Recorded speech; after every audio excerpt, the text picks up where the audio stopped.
Hey everyone, hopefully this works. I've never made a video like this before, but the reason why I'm making it is because it is Snowmageddon outside.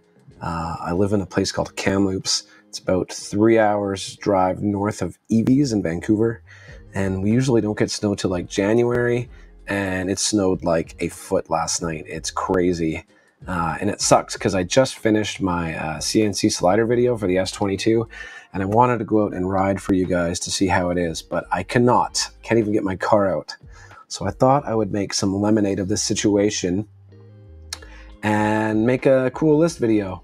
This is kind of inspired by the Electric Dreams one, but mine's a little different because I don't want to just rank them in terms of like best to worst. I thought about that, and there's just so many categories where the scores could be variable because, as we know, no wheel is perfect, and you know, your score might change depending on your use case. So I'm going to make this list based on ownability, as in what I would want in my garage. So for one, reliability is very, very high for me. Practicality is very, very high, even before performance, and also safety. And that's probably why you're not going to see many Begodes on this list. Begode, for me personally, hasn't shown they want to make more quality wheels. Instead, they're just pumping out models. And as a consumer, that kind of freaks me out, because if I buy a Begode, I don't know if I'm going to have any longevity into the model. And so that kind of goes against the ownability score. You know, if I buy a wheel, I want it to be able to be in my garage and have support for it for years to come. So that's why. All right, so let's start off with the wheel that is near and dear to my heart, because it was the very first wheel I owned. Just like your first love, unforgettable, right? So this wheel is going right up here. And the reason why is it taught me to go forwards and backwards. It taught my girlfriend to ride. It taught so many other people to ride. And it just held up. It just worked. I did break the side panels, but they're more of a cover. And I did break a little bit of the inside of the plastic frame, but like nothing major, nothing structural, just like kind of around the fenders. And I just like JB welded them back together, and it was fine.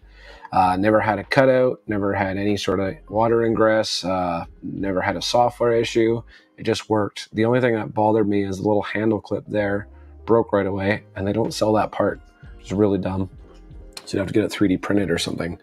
But yeah, I just really like that wheel, and I recommend it to anyone that doesn't want to spend a ton of money, because how expensive are they? The Sherman is $5,000.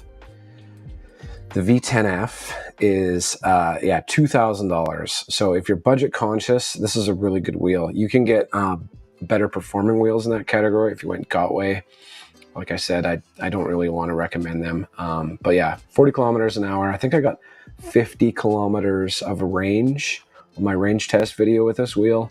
Yeah, so for what it is, it's just a really great wheel. In fact, I'm looking at buying myself another wheel in that category because I only have heavy wheels now. Sometimes I don't feel like bringing an 80-pound wheel somewhere, especially if I know I have to carry it upstairs or what have you. So I might buy one of these again myself, actually. So yeah, he belongs in the S category for sure. Okay, the next victim on the list is the V10F's little brother, the V8F. My dad owns this wheel, and it is also a kind of like give to everyone sort of wheel. Anyone who wants to ride it can ride it, even if they have no experience. So it crashes lots. EVs still uses these as their training wheel, I believe.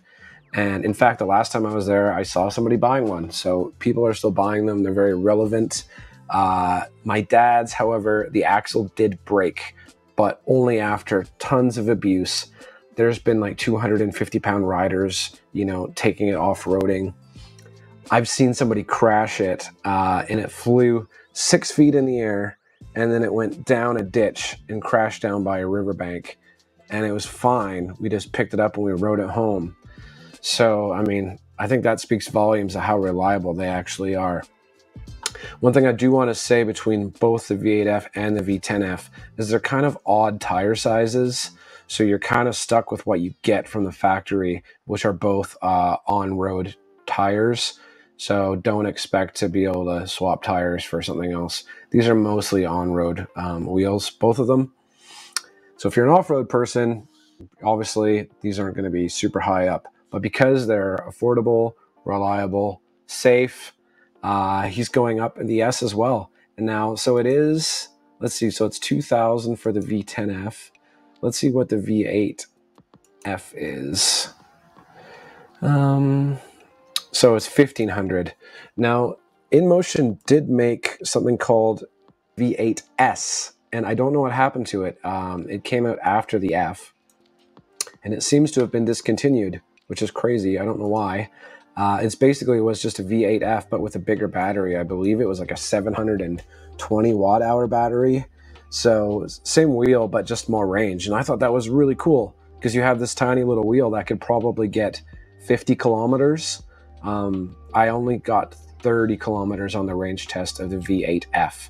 You can check that out. But yeah, just because of that, he's going up in the S category with his brother. Awesome wheels. Okay, who else should we pick from the list? Let's go S18. Now I own the Song S18 and I put 2,500 kilometers on it. And I really liked it.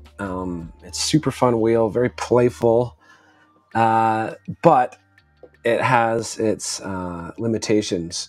So it has a 1,100 watt hour battery, I believe, whereas the V10F is like 900 something. So it's not very much bigger battery. They're the same voltage. They're both 84 volts. But the S18 has quite a bit bigger motor. So you get something called voltage sag. And my analogy of it is kind of like a spring. So when you have a small battery and you lean hard, it's kind of like a loose spring. What I mean by that is if you give the motor too much of an input, the cells don't have enough energy in them to give you that back. And so they might drop in voltage to the LVC, or low voltage cutoff, of the main board. So I don't know what that is on the S18. If it's an 84 volt system, it probably has a low voltage cutoff of like, I don't know, 68 volts or something. Don't quote me on that, but that's kind of the idea. So if you had the same wheel, let's say with 3,000 watt hours, okay, and you did the same throttle request, because there's so many cells in there, it can push all that current forward through the board and into the motor, and so the voltage won't fluctuate much. So the issue with the S18 is people are leaning hard on it, and it's dropping the voltage of the controller to low voltage cutoff, and then it cuts out, and then you end up on your face, and it's a bad day, and then people scream at the wheel and say it sucks. But that's the issue with it, is it's just a limited wheel. So if you're okay with that, it's a lot of fun. The suspension on it works really well. In the 2,500 kilometers I owned it, I never had an issue with the sliders, unlike the S22. I really wish the S22 just would have kept these sliders, because as far as I could tell, they were great. The air shock on the S18, kind of, I don't know. I had issues with mine, they'd leak. You can replace them though, with aftermarket ones. I never did that, but some people have had that and had good luck. But yeah, it's super fun. Off-roading, it's not gonna like be a hill climbing beast, especially if you're heavier. But if you just want to fart around on the trails, it's a lot of fun. But it's also quite a bit lighter than like an S22, so keep that in mind. This is like physically a way smaller wheel, so if you're concerned with size, still super fun. But I just don't know if I'm going to put it up here because of its like cutout issues.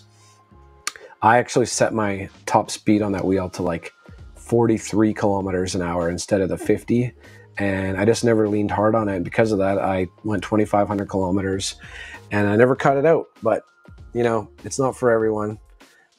So because of that, I'm going to put them in A. Super fun wheel, but has issues. Next wheel on the list, let's pick Mr. Veteran Abrams, the stinker of the Leaper Kim fleet. It's kind of interesting, right? Though, because everybody thought Leaper Kim was going to be the leaders, with the Sherman just being so good. And then they came out with the Abrams, and people were like, what the heck? Because they were getting cutouts, and it's kind of a weird wheel. It would flex, the bearings would go bad. But yeah, anyways, I tried it at EVs for like a half a day, because I had my heart set on a Sherman, but the Veteran Abrams was on sale. So I took it to see if it would replace the Sherman, and it did not. The reason why is because it's ginormous. It's physically very big, and it's very heavy. And so for me, I use wheels a lot just in my life. So I'm taking it into restaurants, taking it shopping with me, using the trolley handle. It's going in the back seat of my car. It's going in the trunk. You know, I have to be able to pick it up sometimes. And funny story is I was going up the H&M escalator in Pacific Center Mall in Vancouver with this thing. I wanted to see if I could do it, because I'm used to just kind of tilting my wheel sideways and going up the escalator. No big deal. This thing was so big that I couldn't really fit it on sideways, and it wouldn't fit up like straight, because it was, you know, too big to sit on the stair. So I was like, what do I do? So I managed to put it on a bit of an angle, but I thought it was going to start spinning in the store going up the escalator, and that would have been a bad day. Yeah, so also like maneuvering around in busy areas I found difficult, just because it's so heavy and big. I'm 180 pounds, 5'10", and yeah, I don't know. It just felt like it didn't belong there. I think where that belongs is like if you live in a big, flat, smooth place with huge bike lanes, or like empty streets, and you can just, you know, haul ass on it and you don't have to take it in anywhere. That's what it's for. But it doesn't belong in my garage. So because of that, he's going to go, yeah, he's going to go here. Sorry, but I'm looking forward to the other Leaper Kim models instead. Okay, so let's pick the T4.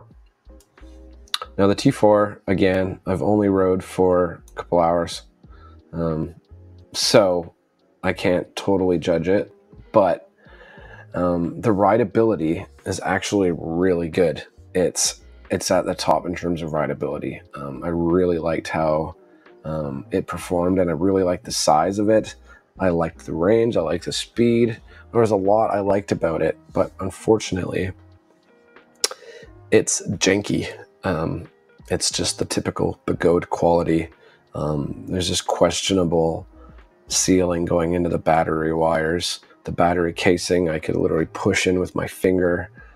And yeah, I don't like the pads. They were kind of disintegrating on the model that I was using at EVs.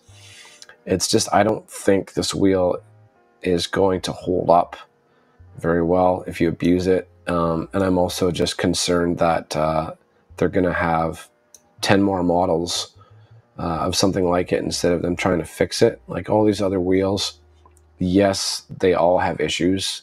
All their shit stinks. I'm not saying their shit don't stink. They definitely do. But at least like Veteran and King Song and InMotion, if they have issues with their wheels, generally they try to fix them instead of coming out with new models. I know the S20, they changed their name, but they still are trying to make that model better. Where this one, it might just become the T4.5 or some other name, and they'll just leave this one to die, and you'll be stuck with this wheel rotting away in your garage. I don't want to see that, so I'm putting it here, unfortunately. Okay, so let's do the King Song 18XL. I actually bought this wheel for my dad for his 60th. He tried all the wheels at EVs, and he said, I like this one. And I don't blame him, because it's still to this day. I was riding it last month. It just rides really, really nice. It's older tech, like these ones up here, but it stood the test of time. It's reliable. Yeah, there's really not a lot to say to it, other than it has a skinny tire for an 18, Would have been nice if they made it the like the regular 3-inch tire, but it also had really good range. I think I got 90 kilometers on my range test video, and I couldn't figure out why, because it only has a 1500 watt-hour battery, the same as the V11. But then I heard, I could be wrong, but I heard that they'll actually let this wheel go down to 3 volts per cell, which is really low, which explains why it was getting way better range, because I'm sure InMotion doesn't let their wheels go down to 3 volts per cell. Let's see what it costs actually, just so we have some price comparisons here. And yes, I'm using EV You can use my coupon code Lando_cycle, get yourself a discount or a bonus or something, and it helps the channel. Okay, so V11 $28.99, 18XL $2,500. Yeah, so because it's like getting older, it's getting harder and harder to recommend older wheels, but it's just so reliable and so nice riding that I'm still going to recommend it. And I'm sure you can get parts for it still for the next couple of years. So I'm going to put it up here as well. Just really good commuter. It's kind of weird that these old wheels are at the top right now. Okay, let's do the V12 high speed. I did both the high torque and the high speed because they're basically the same. So high speed was the first one, 70 kilometers an hour, which I think is unnecessarily fast for a 16-inch wheel. Personally, that's my personal opinion. And they did have some issues coming out of the gate with the, I think the motherboards, the MOSFETs were going bad. People were bending the rims. But the touchscreen is really cool. I like that it's a fairly nice form factor. It's definitely not nearly as portable as these because it's like, what is that? I think it's like 60 pounds or something. So they're chunky boys, but they are still quite small. So if you have to bring them in, you know, to restaurants or put it under a desk, it is quite compact. But yeah, I just don't know if I could recommend the high speed over the high torque because of their problems and because I don't think you should go 70 kilometers an hour on a non-suspension 16-inch wheel. Maybe if you live in like a really nice, smooth area. But I mean, where I live, if you hit a pothole or something could throw you off so easily on these squirrely little tires. So ownability, I'm going to put it here. And then we'll do the high torque, because the high torque, I think is what InMotion should have released in the first place. So you're getting more torque than the high speed. You're getting a beefier board with higher voltage MOSFETs and a beefier rim. Now this wheel my buddy owns, and he's crashed it quite a bit. It's been holding up awesome. I tore the wheel apart. I put an on-road wheel on it for him because the stock off-road tire on the V12 I really hate. It's like the worst factory tire I've ever used, and my buddy thinks the same. I tried for so long to get used to that tire, and neither of us could just groove in with the wheel until we changed it. So I changed it. The engineering of the V12 is actually quite good. It's definitely got a lot of layers if you have to fix it, but they're all logically laid out, and I didn't have any issues working on it. But yeah, for a more updated commuter, man, this one's going to be hard to beat. It really is. I'm going to put it up here in ownability. Remember, this is the ownability list. This isn't what I think the best wheel is. These are like, if you have X amount of dollars and you're going to put one wheel in your garage for a specific use case, these are the ones I'd recommend. That's all. Okay, let's go with the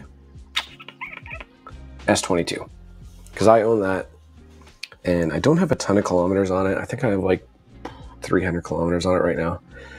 And yeah, as you know, it's kind of the red-headed stepchild of EUCs right now. It's a little rebellious. It likes to catch fire. I mean, it did once. It had a name change. It's been plagued with just bad decisions from King Song, the sliders being one of them, but also the lack of torque. But I still really like this wheel for some reason. There's just something about it that makes you want to keep riding it. But I don't know about the suspension. I think the suspension might cause quite a bit of maintenance issues down the road. I'm not sure yet, but I tore it apart and it's just, you know, bushings and it's tough to say. I put the roller CNCs in and yeah, it's definitely an upgrade, but I don't think it's going to be like the same as like a hydraulic shock from a Sherman S where it's all sealed and nice. Like even roller bearings, you're probably still going to get dirt and mud in there if you actually, you know, take this off-roading. I think for my S22, I'm going to just try to keep it mostly as an on-road, just kind of mess around, do stair sets with, just so I can keep the channels clean and I don't have to worry about having to maintain it as much. But with all that said, it's a really cool wheel. If you do a lot of off-roading, man, it's going to be hard to beat the S22 right now, but you have to just be aware that you might be working on it more than other wheels. I haven't done a range test on it yet, but I've brought it down to 30% in a hurry, like a real hurry. And I think that's because it's high voltage. I'm not like an electrical engineer, but what I'm noticing with these high voltage wheels is they take a huge hit on range. And with the S22, I don't even notice a power increase. So I'm kind of confused, like why it even is 126 volts. I feel like it probably would have been a better wheel if they just stuck with 100 volts and put like a beefier motherboard in it, like the Sherman. It'd probably honestly be a better wheel with better range. But with all that said, I have to put it somewhere, and I'm going to put it right next to its brother, because these wheels are a ton of fun, but you have to know what you're getting into with both of them. Both of them have issues, and both of them have limitations. But if you're okay with that, man, they're a lot of fun and definitely worthy of being in the garage. V5F. V5F is really funny. Do they even sell the V5F anymore? Let me see if they do. No, they don't. It's kind of a weird one. Let's go V5F. I'm sure somebody has it. Smartwheel.ca. We're going to advertise you. So it's $1,000, which is quite a bit cheaper than the V8F. It also has a smaller battery at 72 volts, 320 watt hours. I have rode this wheel a decent amount, and it is really funny. It's like a little bit bigger than the M10-4, but it's also more stable. But my buddy actually bought this for his 10-year-old daughter, and she's ripping around on it right now, which is really cool. Who's it for, though? It's I don't know if I can recommend it if you're an adult, because the V8F is only marginally bigger and you get higher voltage and a bigger battery. But if you can pick one of these up for $500 and you just want to like a last mile wheel like the PintX, if you want that kind of category where you're just putting around the beach or, you know, running to the store that's 5 kilometers away, it's actually great. And I'm 180 pounds and it had no issues carrying my fat ass around. So if that's you, I would still highly recommend it as ownability, just because it has the pedigree of these really high, you know, let's say high selling wheels.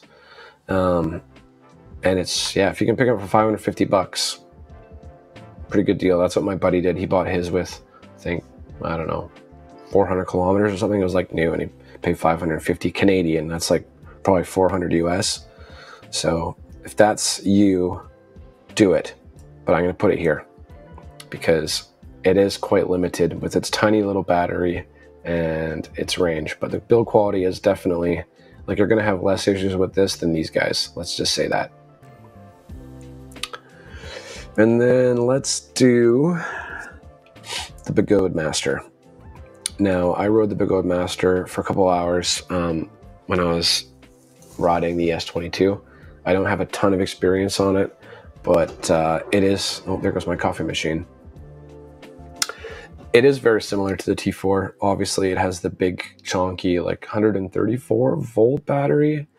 But the issue with that is I don't think it has any parallel packs. I think it's 4 serial packs that make it up, which is kind of sketchy. If one of them decides to fail, you're going to be on your face. So I think it's really cool that Begode has made this with this much power and the capabilities. But they didn't think about safety once again. And I want a safe wheel in my garage. And I also want a safe wheel when I'm riding it, if I can help it. Also, what was I also going to say about it? Oh, yeah. So I took it down like a bunch of stairs. I don't like the way the suspension feels on the Master at all. Other people might really like it. I thought it bottomed out way too easy, and you have to really like overcharge the air shock to get it to not. So yeah, it's better than no suspension, but it just, I don't know, I couldn't jive with it. Other people might like it, but I really preferred the stability and the ride feel of the 22. The 22 also has a redundancy in its packs. It's 226 volt packs, I believe. So because of that, he's going with his brother, the T4, down here. You know, if you really care about just only performance and not safety or anything else, then sure, I'm sure you'll be happy with it. But I don't want it in my garage. Yeah. Now let's go to let's do the V11. The V11, I've owned 2 of them. There's still one in my garage. I basically bought it for my girlfriend. That's her main wheel. She is in love with it still. It's her favorite wheel still. It makes sense because she's like, I don't know, 120 pounds or something. She's not very heavy. And she gets really good range. She gets like probably 90 kilometers of range. She doesn't ride super aggressive. It's a nice size for her to handle. I don't know, can't remember what size it is. It's like 60 pounds. I think it's like V12 kind of weight. And yeah, it's just a really good overall wheel. The pedal suspension is not as good as wheel suspension. It's just not. But it's so much more comfortable than any of these. Like way, way more comfortable. So on-road, the suspension works really good. Off-road suspension actually works pretty good as well. Not like dirt jumping kind of stuff because there's no adjustments on the shock. You can't adjust like preload. All you can really do is there's 2 air chambers, one on the top, one at the bottom, and by adjusting the differences in those pressures, you can kind of get a slightly different feel. But yeah, it's kind of crude suspension. But other than that, it's like ridiculously reliable. There's a guy, I think he's Romanian. He has 50,000 kilometers, and he was actually the winner of the InMotion range competition, which is, I think, fair. If you could put 50,000 kilometers on a wheel, that's pretty crazy. He definitely deserves the V13, and hopefully he puts just as many miles on that. But yeah, out of the 2 V11s I owned, they were both super reliable. Now, the newer versions, you can get bad boards.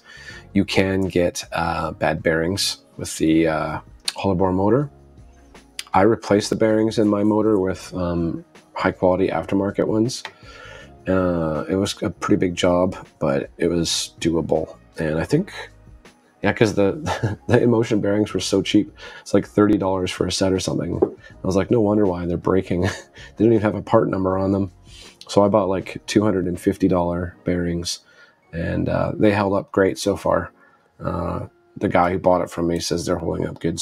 So other than that, don't really have anything else to say about the V11. A lot of people get like weird error messages and firmware messages and battery warnings, and that's because there's so many safety features in this thing.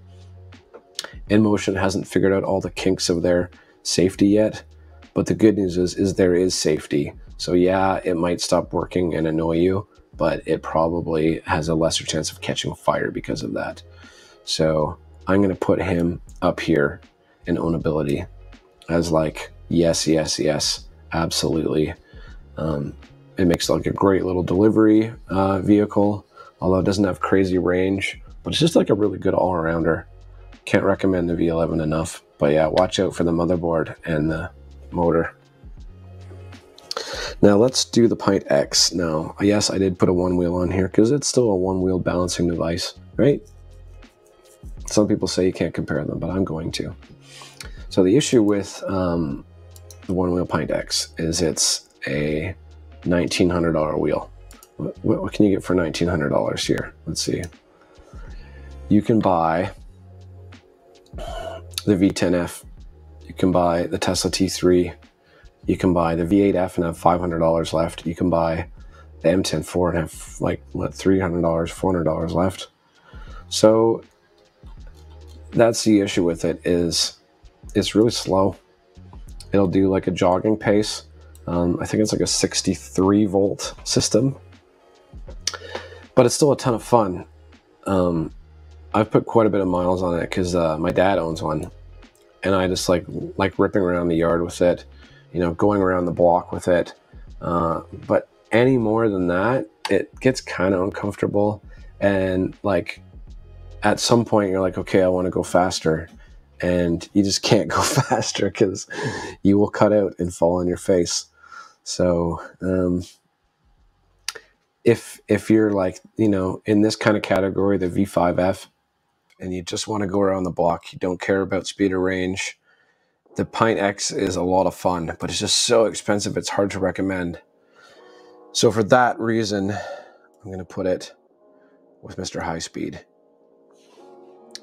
And that leaves us to our last EUC, the veteran Sherman non-suspension. Now, this wheel is super popular. I think Hissang, or however you pronounce his name, rated this the EUC of the year, I think last year.